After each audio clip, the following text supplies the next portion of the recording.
کن شاهنامه را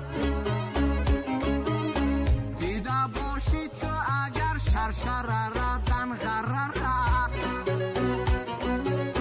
نورک و راغون و دشتی جون و سفید دره را دیده باشی تو اگر منظره های چارچمنه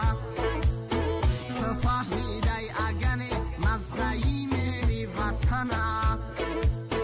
تو فهمیده اگنی مزهی میری وطنه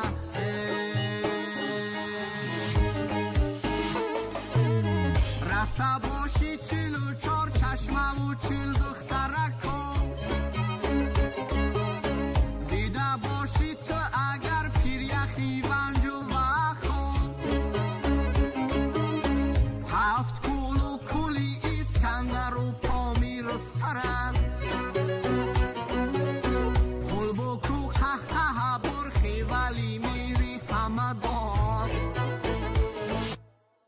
آسمان چشمشه ای روی دوشنبه نکنه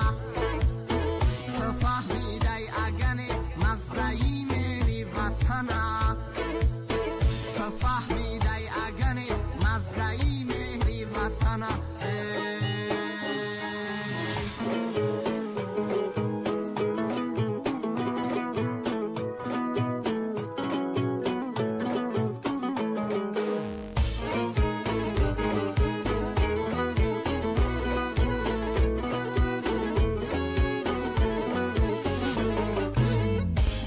باشی تو اگر قلعه وادی حصار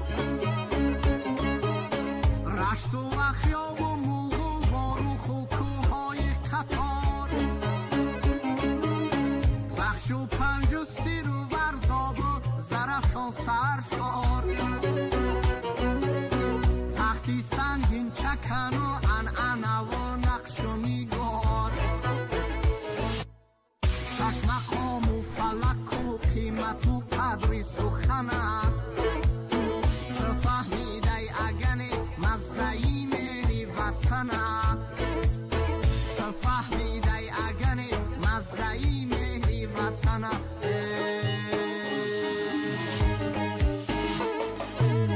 دیده باشی تو اگر رشد صناعت و وطن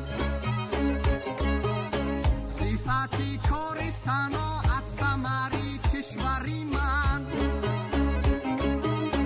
دیده باشی تو اگر زرگری را مرمری را